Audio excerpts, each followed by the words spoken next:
बड़ी खबर हम आप तक लेकर के आए हैं। नेपाल के तख्तापलट के बाद क्या मोदी और शाह भयंकर डर गए हैं? ये क्या का जवाब इस कार्यक्रम में हम तलाशने की कोशिश करेंगे, क्योंकि कुछ ऐसी खबरें हैं, एक खबर नहीं, दो या दो से ज्यादा ऐसी खबरें अब हो चुकी हैं जो इस तरफ इशारा कर रही हैं कि अब भारत में ऐसे संभावित या आशंकित स्थिति। अभी हाल ही में आप लोगों ने नेपाल के अंदर देखा कि किस तरह से तख्ता पलट हुआ है। अब भारत के अंदर इस चीज को लेकर तैयारियां शुरू हो चुकी हैं कि कहीं भारत के अंदर इस तरह की स्थिति देखने को ना मिले। हमारे साथ वरिष्ठ पत्रकार मौजूद है, आशीष चित्रांशी। उनकी रिपोर्ट में आप लोगों को दिखाऊंगा कि किस तरह से इस वक्त मोदी जी पूरी तरह से डरे हुए हैं। गृह मंत्री अमित शाह ने हाई लेवल मीटिंग बुलाई है और इस पर पूरी तरह से नकेल कसने की कोशिश की है कि कोई भी हालात भारत के अंदर देखने को ना मिल जाए, नेपाल जैसी स्थिति। तो क्या कुछ होने जा रहा है, आप इस रिपोर्ट को देखिए। नमस्कार, मैं हूं आशीष चित्रांशी और आप देख रहे हैं द न्यूज लॉन्चर। एक बड़ी खबर हम आप तक लेकर के आए हैं। नेपाल के तख्तापलट के बाद क्या मोदी और शाह भयंकर डर गए हैं? ये क्या का जवाब इस कार्यक्रम में हम तलाशने की कोशिश करेंगे, क्योंकि कुछ ऐसी खबरें हैं, एक खबर नहीं, दो या दो से ज्यादा ऐसी खबरें अब हो चुकी हैं जो इस तरफ इशारा कर रही हैं कि अब भारत में ऐसे संभावित या आशंकित स्थिति को रोकने के लिए मोदी और शाह ने घेराबंदी शुरू कर दी है। क्या इसका नतीजा हमारी जुबान बंद करवाने पर होगा? क्या इसका नतीजा देश में किसानों, नौजवानों के प्रदर्शनों को रोकने पर होगा? क्या इसका नतीजा देश में दमनकारी नीतियों के मतलब अपने उच्चतम स्वरूप को देखने के रूप में होगा? इसके नतीजे जो भी होंगे वो देश के लिए, समाज के लिए, डेमोक्रेसी के लिए खतरनाक होंगे। जो अमित शाह ने मीटिंग बुलाई है। जो खबरें हैं उन खबरों के मुताबिक नेपाल के तख्तापलट से डरे हैं मोदी और उसके बाद बड़ी मीटिंग हुई है। 51 साल पुरानी फाइलें खुलवा रहे हैं अमित शाह। 51 साल पुरानी फाइल और देश की जितनी आर्थिक इंटेलिजेंस से लेकर के और आपराधिक इंटेलिजेंस से लेकर के और फॉरेन इंटेलिजेंस तक जितनी भी एजेंसीज हैं, उन सारी एजेंसियों को सक्रिय किया गया है। उन फाइलों की पड़ताल करने को कहा गया है और देश में अलग अलग समूहों और व्यक्तियों पर नजर रखने के लिए कहा गया। अलग अलग समूह और अलग अलग व्यक्तियों के ऊपर। किसान आंदोलन से लेकर के और जो भी छोटे छोटे समूहों में आंदोलन हुए हैं, वो जातीय आंदोलन हो, सामुदायिक आंदोलन हो, उन सभी क्षेत्रीय आंदोलन हो, उन सभी आंदोलनों की पड़ताल करने के लिए भी एजेंसियों को लगा दिया गया है।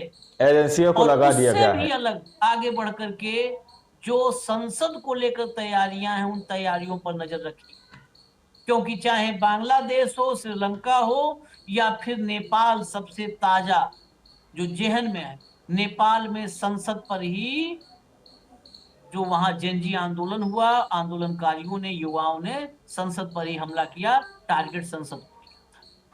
संसद की सिक्योरिटी के लिए एक नया टेंडर आने वाला है, उसकी खबर भी पूरी आपको बताएंगे। 3 लेयर जो है सिक्योरिटी होगी, 3 लेयर, और उसमें जो बाहरी लेयर होगा वो विद्युत बाड़ा होगा। विद्युत बाड़ा का मतलब जिसमें करंट दौड़ेगा, ऐसी फेंसिंग, जो आउटर लेयर करंट दौड़ेगा संसद के चारों ओर। खबरें आपको दिखा देते हैं, गौर से देखिएगा। ये खबर दिखाना भी हो सकता है जांच के दायरे में आ जाए, लेकिन खबर हम तो दिखाएंगे भाई। खबर लाइए, पहली खबर दिखाइए। ये भी जांच के दायरे में आ सकती है।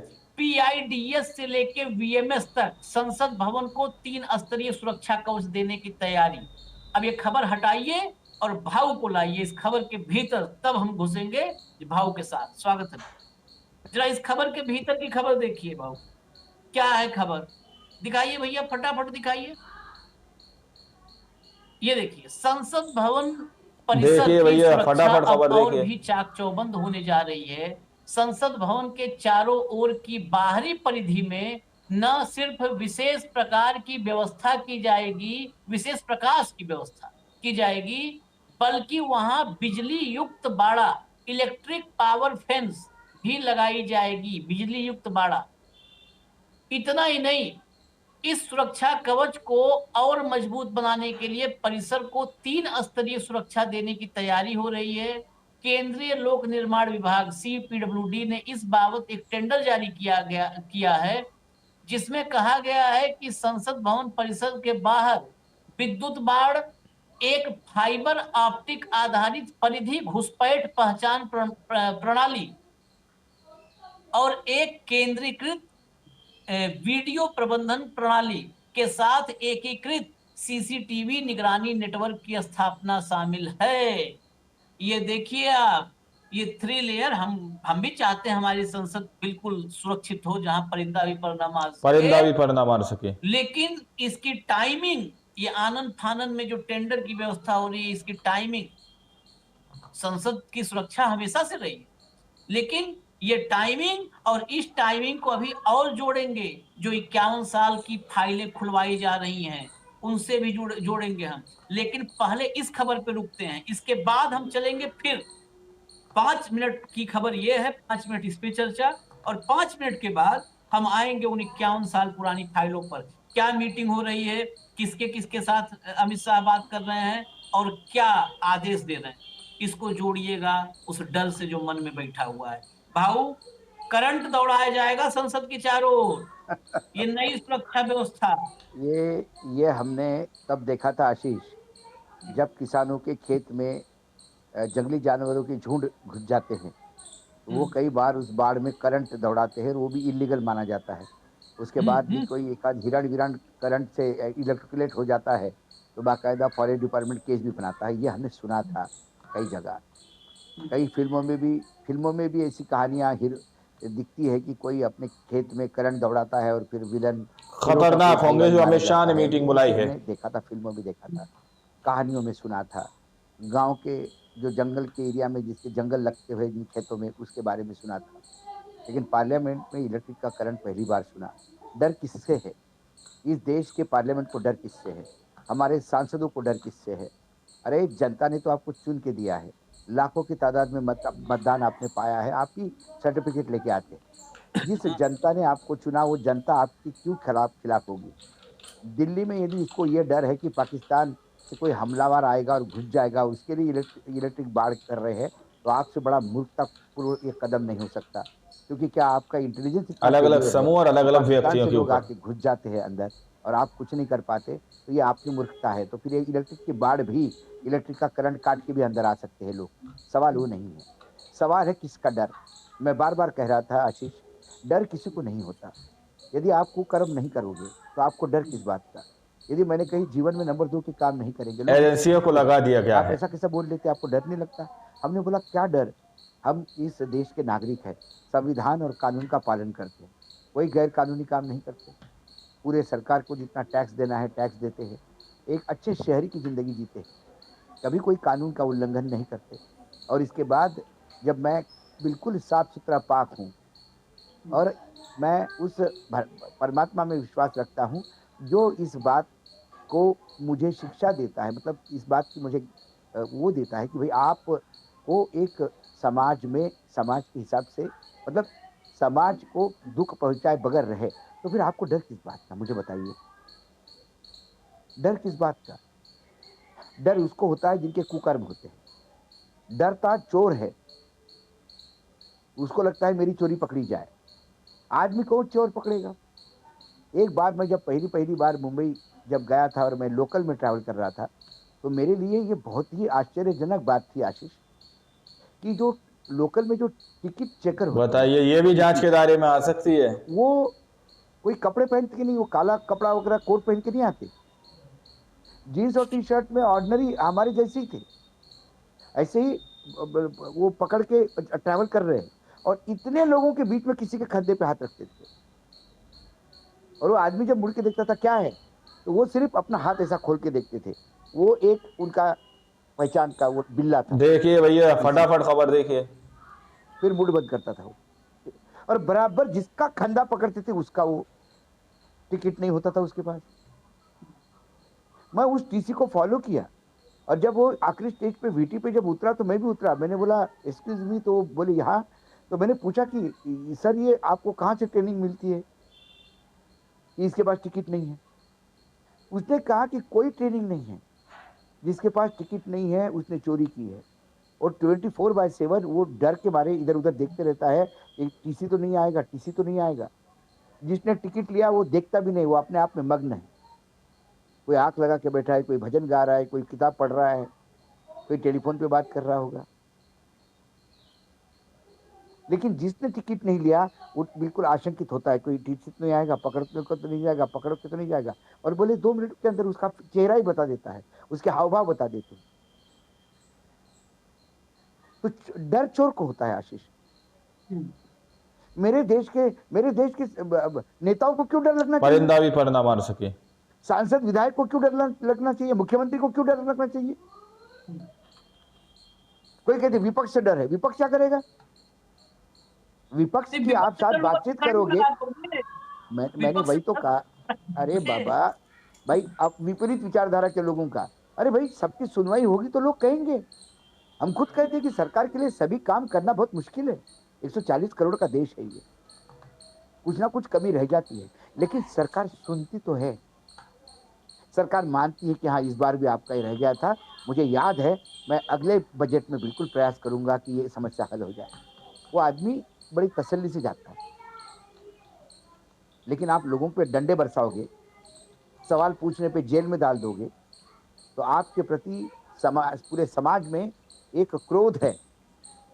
तो उस समाज के क्रोध से आप डर रहे हो, क्योंकि आसपास इसी समाज के क्रोध ने क्रांति का रूप लिया है।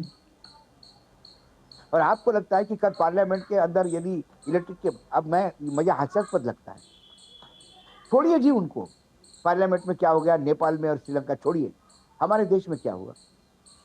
खतरनाक होंगे जो अमित शाह ने मीटिंग बुलाई है। के पहले रास्ते खोद नहीं डाले थे क्या? किसान आंदोलन आने के पहले रास्तों के ऊपर बाढ़ नहीं बिछाई, वो तार नहीं बिछाई गई थी? तो भी किसान पहुंचा ना, वो अपना ट्रैक्टर लेके पहुंचा, वो जेसीबी लेके पहुंचा, उसका जेसीबी का वो पंजा आगे चलता था, सब तोड़ तोड़ के रास्ता बनाता था। आपको लगता है इलेक्ट्रिक का करंट इसमें दौड़ने से लोग नहीं आएंगे? जिस दिन उद्रेक होगा उस दिन इलेक्ट्रिसिटी डिपार्टमेंट 2 मिनट के अंदर इलेक्ट्रिसिटी खुद ही बंद कर देंगे।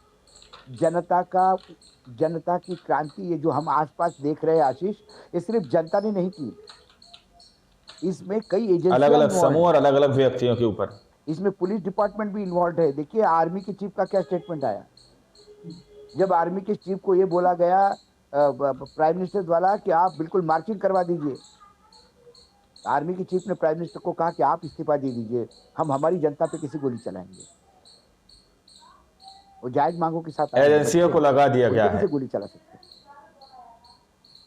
यदि आप उस मानसिकता के साथ अपने आप को तैयार कर रहे हैं, तो फिर आप चाइना का जो कौन सा स्क्वायर था आशीष जी, टाइनमेन कौन सा स्क्वायर था, जहाँ पे लाखों छात्रों को भून दिया गया था? तो फिर ये लोकतंत्र में है क्या इसकी जगह? और लोकतंत्र में इसकी जगह नहीं है, तो फिर आप डायर के अनुयायी हैं? आप चीन का मॉडल लगाना चाहते हैं इस देश में? एक लड़का भाई वो दीवार फांद के चला गया, अरे चला गया तो चला गया, उससे क्या किया? किसने क्या किया उसको? यहाँ तो आतंकी भी घुस गए तो मार गिराए लोगों ने। पार्लियामेंट में तो आतंकी घुस गए थे पूरे असले के साथ, उसके बाद भी पार्लियामेंट के सारे लोग सुरक्षित थे? कौन असुरक्षित था? लेकिन यह डर है, ये डर के मारे फिर आपने ये रिव्यू किया, और रिव्यू करने के बाद अब बताइए ये भी जांच के दायरे में आ सकती है, बाहर ये होगा, और उसके बाद इलेक्ट्रिसिटी का वायर होगा। अरे इलेक्ट्रिसिटी के डिपार्टमेंट के लोग ही आंदोलनकारियों के साथ हो गए तो 2 मिनट के अंदर इलेक्ट्रिसिटी बंद कर देंगे। आप अपने देश में क्या कैसा हो रहा है, इससे पहले आप पहले आकलन करिए बांग्लादेश का, आप आकलन करिए नेपाल का, आपको आकलन करना है लंका का, पूरी तरह से आकलन करिए। देखिए भैया फटाफट खबर देखिए हुआ क्यों है, मैं आकलन पे ही आ रहा हूं, मैं आकलन पे आ रहा हूं, हाँ आकलन पे तो रुकते हैं, यहाँ पे आकलन पे ही आते हैं। दरअसल आकलन तो कर रहे हैं, लेकिन ये आकलन ये नहीं कर रहे हैं कि श्रीलंका, बांग्लादेश और नेपाल में क्यों हुआ। ये आकलन कर रहे हैं कि हमारे देश में कैसे हो सकता है, जहां से हो सकता है उस पर नजर रखो, होने नहीं दो। उसमें उसमें हम आप भी आएंगे, क्योंकि जब ये आकलन होगा तो ये आकलन कहाँ जाता है, ये आकलन वहां जाता है कि भाई जनता कैसे उद्वेलित हो सकती है, कौन लोग हो सकते हैं, कौन से फैक्टर्स हो सकते हैं, तो फैक्टर में आएगा ना। ये बोलते हैं सब तो 1 लाख आदमी सुनते हैं, तो 1 लाख आदमी, 2 लाख आदमी, 3 लाख आदमी सुनते हैं, तो भाई इनको भी वो करो। मैं आपको खबर बताऊं, जरा खबर ले आइए स्क्रीन पर भैया, तो खबर लाइए, पहले हेडलाइन लाइए खबर, उसके बाद। अमित शाह ने 1974 के बाद आंदोलनों पर शोध का आदेश क्यों दिया, भविष्य की तैयारी, इसमें आपको समझ नहीं आएगा। और ये खबर बेसिकली इंडियन एक्सप्रेस की है, एक्सक्लूसिव खबर है इंडियन एक्सप्रेस की, हिंदी में है यहाँ पर, तो मैं हिंदी वाला पार्ट आपको दिखा रहा हूं, लाइए। परिंदा द भी पढ़ना इंडियन मार एक्सप्रेस सके। ने रिपोर्ट दी है कि अमित शाह ने भविष्य में स्वार्थी ताकतों, ये सब देखिए कोट अनकोट जो है ना, स्वार्थी ताकतों के बड़े पैमाने पर आंदोलनों को रोकने के लिए एक बड़ा कदम उठाया है। उन्होंने पुलिस अनुसंधान एवं विकास ब्यूरो यानी BPRND को निर्देश दिया है कि स्वतंत्र भारत के सभी प्रमुख विरोध प्रदर्शनों का गहन अध्ययन किया जाए। खासकर 1974 के बाद के इस अध्ययन से एक स्टैंडर्ड ऑपरेटिंग प्रक्रिया यानी SOP तैयार की जाएगी, जो पुलिस को ऐसे आंदोलनों को पहले से पहचानने और रोकने में मदद करेगी। इसका नेक्स्ट पार्ट लाइए, नेक्स्ट पार्ट लाइए, क्योंकि देश में जो उबाल है ना, वो उसका आभास है। अंग्रेजी अखबार की रिपोर्ट के अनुसार अमित शाह ने कथित तौर पर कहा है कि कुछ स्वार्थी ताकतें देश को अस्थिर करने के लिए बड़े आंदोलन करती हैं। इनमें कारण, पैटर्न, नतीजे और पर्दे के पीछे काम करने वाले लोग शामिल होते हैं। रिपोर्ट के अनुसार एक वरिष्ठ अधिकारी ने बताया कि BPRND को 1974 के बाद के प्रदर्शनों पर खास ध्यान देना है। खतरनाक होंगे जो अमित शाह ने इसमें मीटिंग पहलू भी बुलाई है। देखना है, जैसे पैसे कहां से आते हैं। 1974 का जिक्र इसलिए क्योंकि उस साल JP आंदोलन शुरू हुआ था, जो इमरजेंसी का कारण बना। इमरजेंसी खत्म होने के बाद पहले चुनाव में 77 में गैर कांग्रेसी सरकार बनी, तब मोरारजी के नेतृत्व में जनता पार्टी की सरकार थी। 14 के चुनाव से पहले 2011 में अन्ना के नेतृत्व में बड़ा आंदोलन हुआ था। 14 में UPA सरकार गिर गई। हालांकि इनके अलावा भी कई बड़े आंदोलन हुए हैं। इसमें गौर करने वाली बात यह भी है कि इसमें वित्तीय एजेंसियों को भी शामिल करने के लिए कहा गया है, जैसे फाइनेंशियल इंटेलिजेंस यूनिट को भी शामिल करने के लिए कहा गया है। अलग अलग व्यक्तियों के सेंट्रल ऊपर बोर्ड ऑफ डायरेक्ट टैक्सेज यानी CBDT को भी शामिल करने के लिए कहा गया है।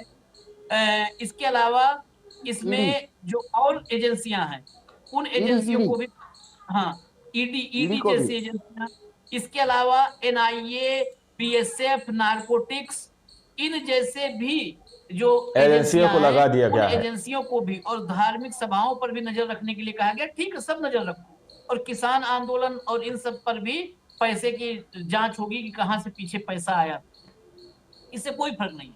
लेकिन देखिए क्या, ये देखिए, ये मोदी और शाह की जोड़ी, 74 का आंदोलन, जयप्रकाश नारायण का आंदोलन, जिसमें यही लोग शामिल थे। हालांकि ये कब किसके साथ थे पता नहीं चलता। पहले इंदिरा गांधी जय जयकार कर रहे थे। आशीष, हास्यास्पद ये है कि इनको एजेंसियों को बोलने के बजाय ये मुरली मनोहर जोशी और आडवाणी जी के पास जाके बैठते, हाँ, और बोलते कि हमने 19 जयप्रकाश नारायण आंदोलन के समय भारत को अस्थिर करने का प्रयास कैसा किया, क्योंकि हम उसमें शामिल थे। तो आप बता सकते हो। वो तो जो एजेंसियों को भी मालूम नहीं, वो आडवाणी जी और अटल जी बता देंगे। पैसा कहां से आया बता देंगे। देश को अस्थिर करने की बात, ये खुद ही अमित शाह का ऑर्डर इस बात को रेखांकित करता है कि JP का आंदोलन देश को अस्थिर करने के लिए था। बताइए, ये भी जांच के दायरे में आ सकती है। जो बार बार कांग्रेसी कहते हैं, ये खुद ही मान रहे हैं। अन्ना का आंदोलन देश को अस्थिर करने की बात कर रहे हैं, ये खुद ही मान रहे हैं। जबकि अन्ना के आंदोलन को पैसा कहां से आया, ये तो इनको खुद के जेब में से निकाल के दिया था इन्होंने।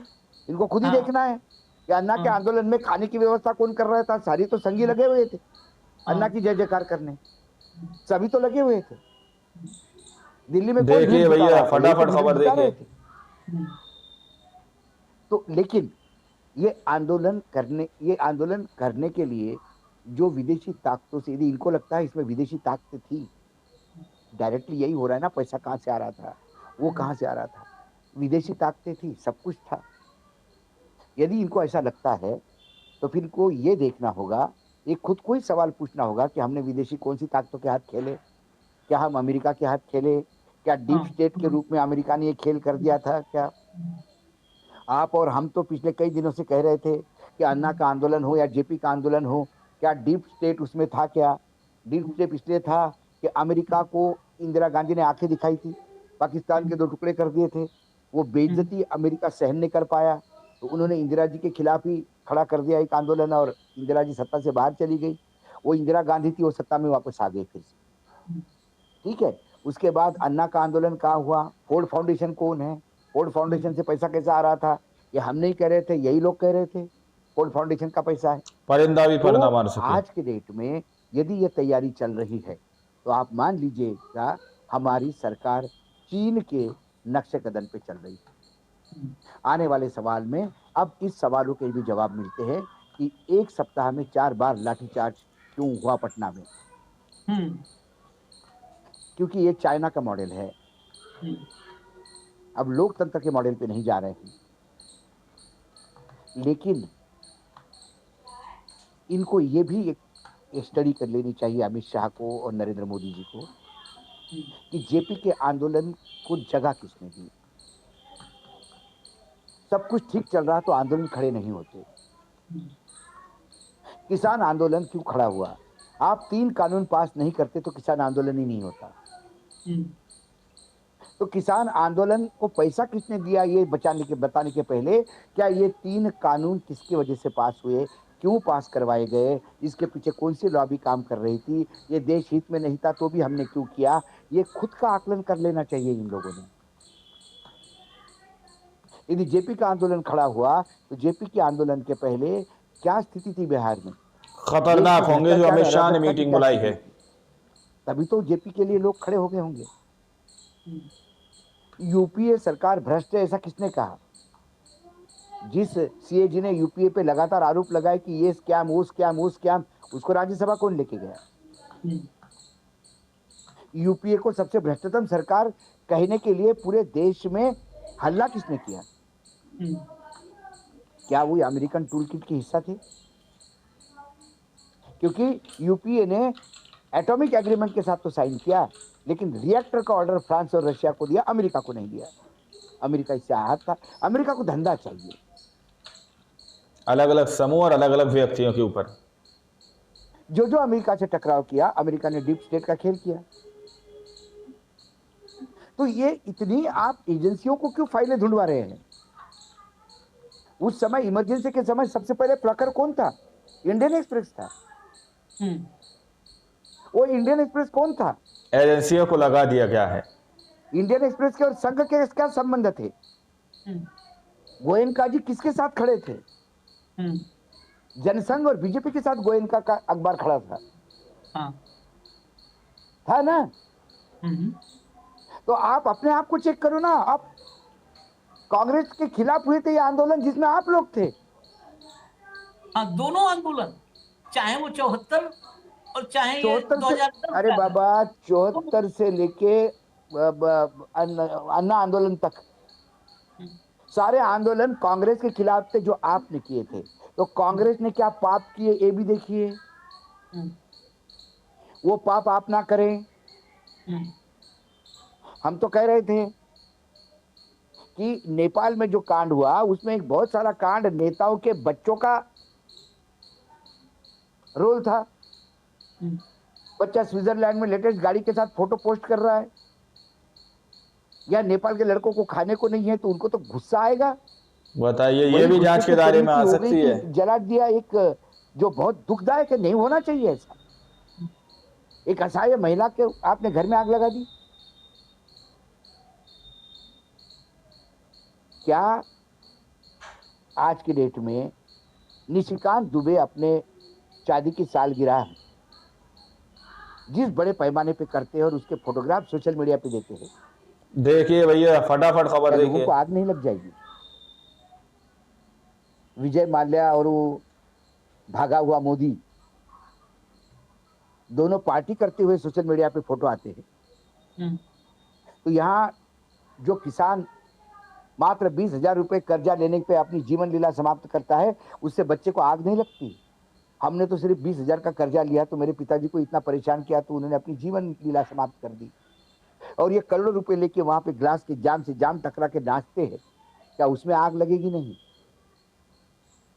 जहां अपने स्कूल जाने के लिए बसों की जगह नहीं है, लोग 8-8 किलोमीटर बच्चे पैदल जाते हैं, कीचड़ में जाते हैं स्कूल अटेंड करने के लिए, उनको मात्र एक बस चाहिए। और महाराष्ट्र के ट्रांसपोर्ट मिनिस्टर फोटोग्राफ पोस्ट करते हैं सोशल मीडिया पे कि एलन मस्क की पहली गाड़ी मैंने खरीदी मेरे पोते के लिए। भाई तू ट्रांसपोर्ट मिनिस्टर है, तू पोते के लिए एलन मस्क की सबसे बड़ी इतनी महंगी गाड़ी ले परिंदा रहा भी है पर ना मार सके और गर्व महसूस कर रहा है कि एलन मस्क की पहली गाड़ी लेने का मैंने गर्व महसूस होता है मुझे। लेकिन तू जिस डिपार्टमेंट का मंत्री है कि उसका काम क्या है, वहां बच्चे पैदल जाते हैं, छोटे छोटे बच्चे 8-8 किलोमीटर, उनको अरे मुझे तो क्या ये फोटोग्राफ देख के बच्चों का मन नहीं होता होगा? हमारे मुख्यमंत्री मर्सिडीज में नए रोड पे उद्घाटन करते हुए एकनाथ शिंदे साथ में बैठे, गाड़ी कौन चला रहा है? तो देवेंद्र फडणवीस चला रहे। बोले 2 घंटे में शिरडी पहुंच रहे, देखिए क्या रोड बनाए हैं हमने। आप तो मर्सिडीज में फोटो दे रहे हो रोड के, उसी रोड पे सैकड़ों लोग मर गए एक्सीडेंट में। तुम तो सेफ्टी वाली गाड़ी में चलते हो मर्सिडीज में और लोगों को मरने के लिए छोड़ देते हो। क्या लोग उससे दुखी नहीं होंगे? ये एक फैक्टर था, सिर्फ सोशल मीडिया फैक्टर नहीं था, सिर्फ मीडिया फैक्टर नहीं था, सिर्फ पैसा फैक्टर नहीं था आशीष।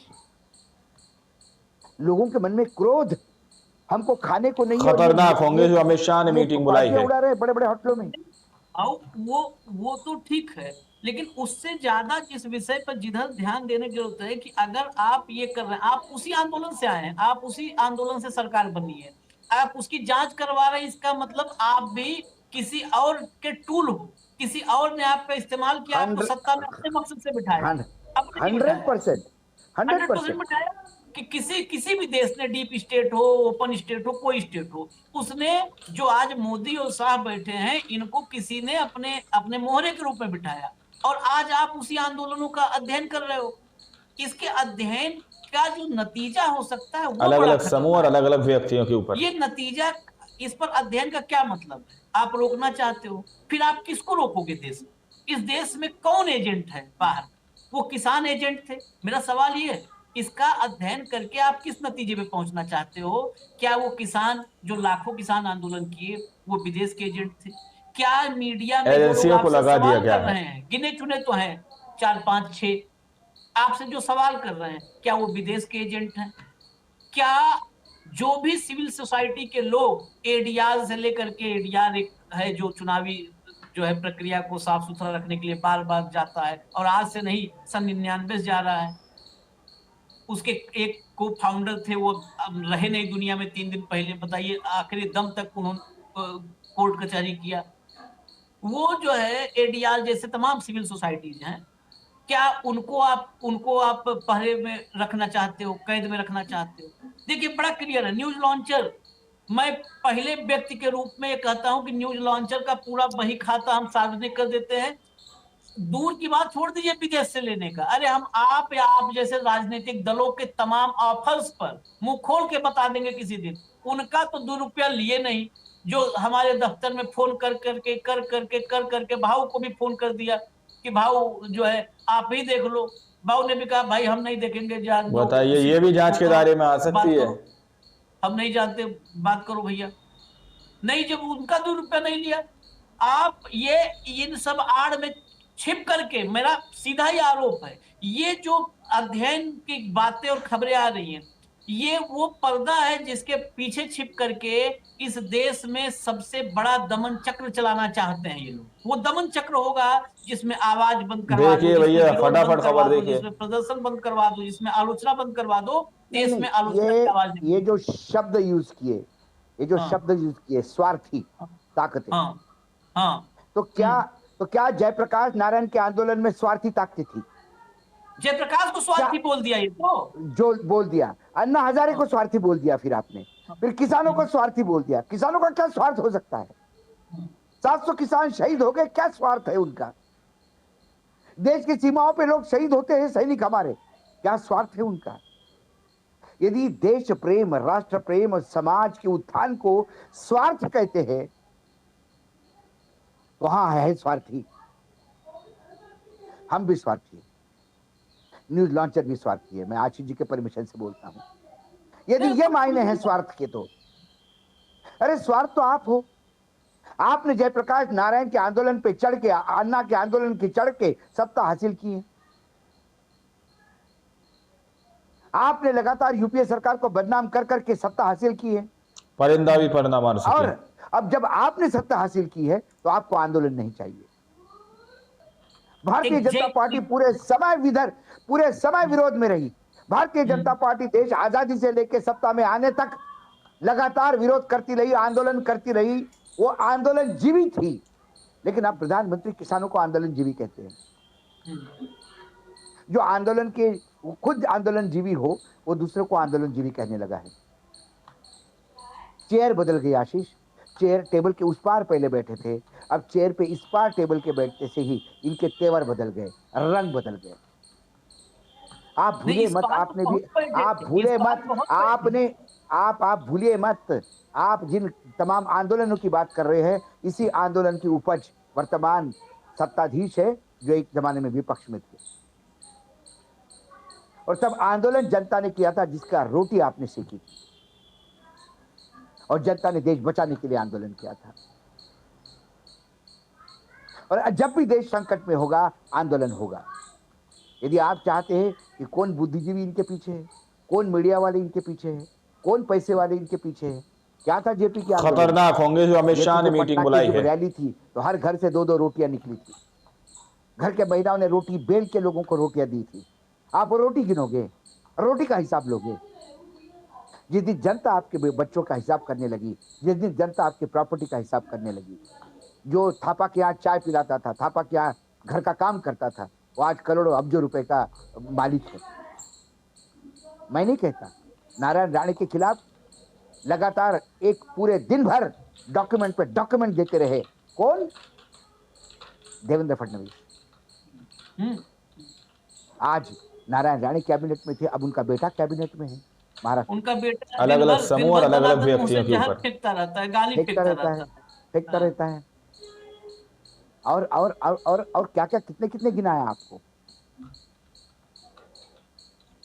आप महाराष्ट्र में भ्रष्टाचार की लड़ाई लड़के सामने आए, और सबसे ज्यादा भ्रष्टाचारी जिसको कहा, अजित पवार को, उसी को आपने फाइनेंस मिनिस्टर बनाया। चोर के हाथ में चाबी एजेंसियों को लगा दिया गया है। मैं अजित पवार को चोर नहीं कह रहा हूं, आपने कहा था उसको।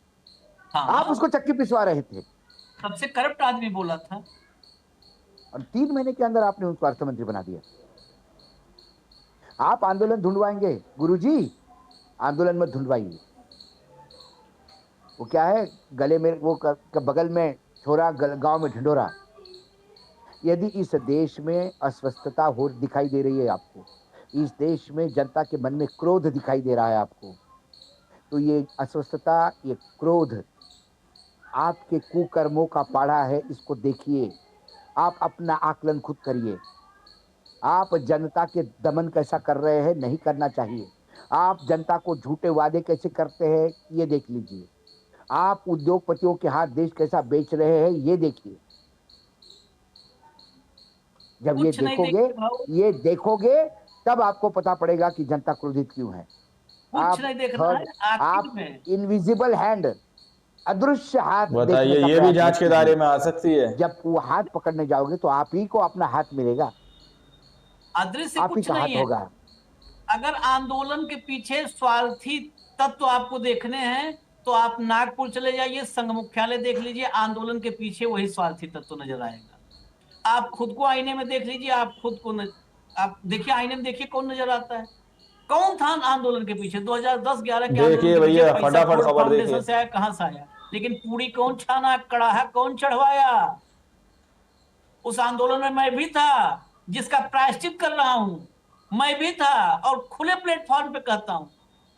आज भी मूर्ख हैं, कई बार सल्यूट कर देते हैं जज को, और तब भी मूर्ख थे, तब और बड़े मूर्ख थे, महामूर्ख थे, जिसको संघ से लेके फोर्ड फाउंडेशन और अन्ना से लेके केजरीवाल तक, इन सबके आंदोलन के भ्रम में आ गए कि हाँ देश को विश्वगुरु बना देना है। हम भी गए थे, तो हम तो मूर्ख थे। हम स्वीकार करते हैं खुले प्लेटफॉर्म पर, आज 2-4 लाख जो भी लोग देखेंगे, ये घोषित रूप से कह रहा हूं, माथे पे लिखना हो कि मैं मूर्ख था तो मैं लिख सकता हूं, मैं मूर्ख था, प्रायश्चित कर रहा हूं, क्योंकि आप लोगों को कड़ाहा चढ़ा था। ये सब संगी थे, हम देखे हैं, सब संगी रामलीला मैदान से लेके कौन पीछे लगा था, नीचे लगा था। तो तलाश रहो आंदोलन के पीछे स्वार्थी तत्व, आंदोलन के पीछे स्वार्थी तत्व, संघ चले जाओ, मोहन भागवत की शक्ल देख लो और अपनी शक्ल देख लिया करो आप लोग, बस, और कोई नहीं था पीछे। परिंदा भी पर ना मार लेकिन सके। ये डराने की कोशिश करोगे तो डराने की कोशिश, एक बात तो बता दे, बहुत लोग कहे, हमारे घर में भी, मेरे घर में मेरी पत्नी से लेके माँ तक कही, अरे बहुत खतरनाक। और मेरे एक बहुत बार भाव से मैं बताया हूँ,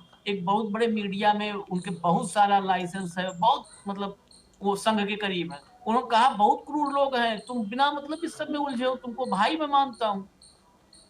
मैं कह रहे प्रभु मुझे न समझाओ, दिक्कत तो यही है, चाहते हो पड़ोस में भगत सिंह हो, और हमारा मानना है भगत सिंह की उम्र कोई तय नहीं है कि वो 23 साल का ही होगा, भगत सिंह 46 साल का भी हो सकता है।